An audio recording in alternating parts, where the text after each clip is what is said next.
But in the average workplace, people hear 9 times as much griping as they do positive talk. 9 times as much. If there's truth in that, no wonder there are troubles and stress. We're out there working, doing fairly well. Hear mostly negative comments.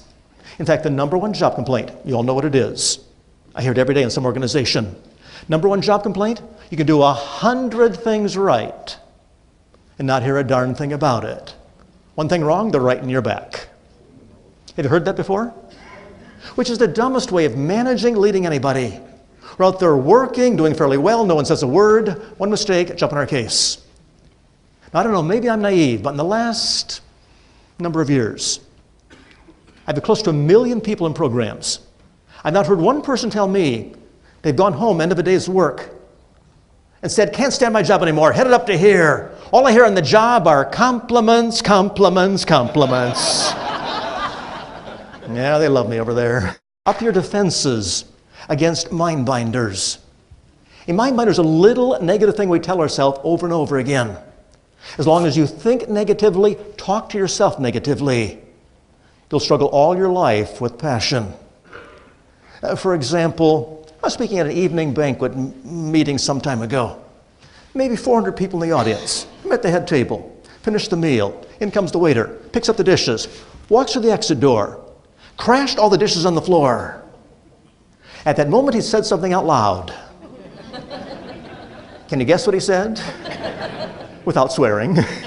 He said, I knew I was going to do that. And thought to myself, why'd you pick up the dishes? We perform as we tell ourselves. I've seen this happen 1,000 times in programs over the years. People get a cup of coffee during break, bring the coffee in the room, put the coffee on the floor by their chair, and they'll say, now watch me spill this. What do you think they do? Spill it. You cannot talk to yourself negatively and expect positive passion, positive results. Which of those mind binders have you heard people say before? Or even tell yourself on occasion? Which ones? Tell the person next to you. Which ones have you heard before?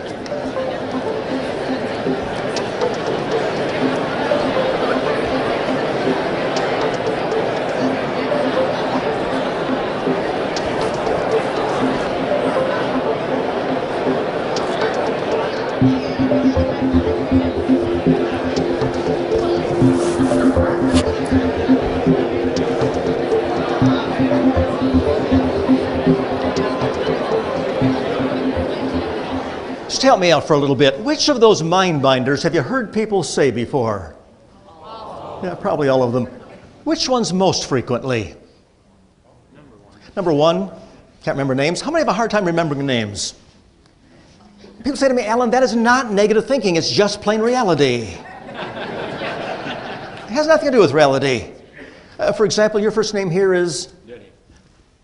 Denny. Denny might say it's true, Alan, no good at names. I could say disagree, but you're an expert. I'll make you a deal. I'll pay you $100 for every name at this conference you learn between today, end of the conference. Every name you list, $100. But he would know lots of names, end of the conference. He'd get the registration list. He'd make flashcards. He'd skip sessions. Which tells me always had the ability, just didn't have the what? Yeah, motivation, right. For example, you go to some coworker and say, I'd like your help on this project. And the person says, that's not my... And you feel put down or pushed aside. You go to somebody else and say, I have an idea for improving things. And they say, oh, we've never done that kind of thing before. We've always done it like this. We tried that back in 2012. On occasion, those can be legitimate comments. But most of the time they're said to shut people up, back off, and don't rock the boat. The price of too many killer statements, quite simply, is killed off attitude. Let's work on this. Would you stand up, please? And the question is this. The question is, of those killer statements on page 9 and 10, which of the killers have you heard people say before? I don't care if it's Johnson Bank, someplace else. Which ones have you heard before? Talk to your partner, please.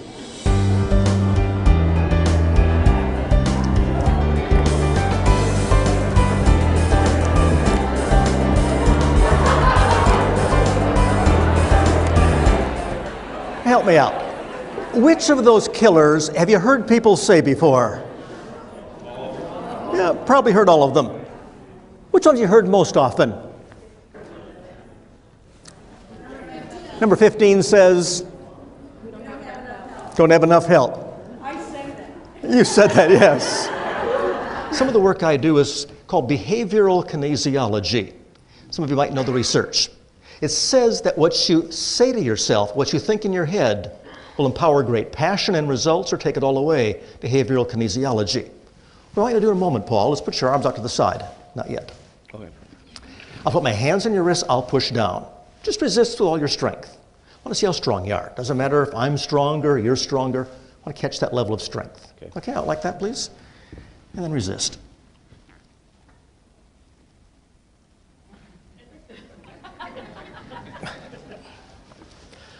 Yeah, that's pretty good.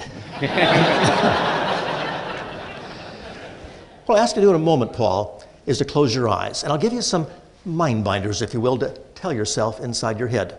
May not be true, but just think them anyway. Okay. Can you do that? Mm-hmm. Close your eyes and tell yourself, Paul, that you're a loser. You're very mediocre. You just get by. You're not worth that much. You're not very smart. You're always goofing up. You'll never get ahead. You know you can't do it. You doubt yourself. Perhaps your spouse gets mad at you way too often. Your boss says you screwed up again.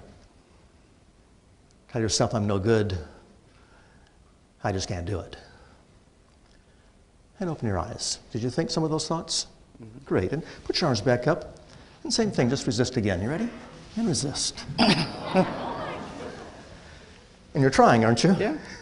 Are you really? You don't know? Well, I was trying. Let's try and make sure. Yeah. No wimping out. Everything you got. Ready? And resist. And you see what happens. Not a trick or a gimmick. It takes 30 seconds of telling yourself something negative to kill off your energy, passion, motivation. People say, well, he's just getting tired from the first time, wearing out physically. Not physical, all psychological. Try this, Paul. Close your eyes again and tell yourself these comments. Tell yourself, I'm smart. I'm hardworking. I'm moving ahead. I have confidence. I believe in myself. I pursue excellence. I'm good at what I do. I believe in myself. I believe in others. I'm a winner. I'm a champ. I can do it. And open your eyes. You thought those comments? Mm-hmm. Put your arms up and same thing, resist all your strength again.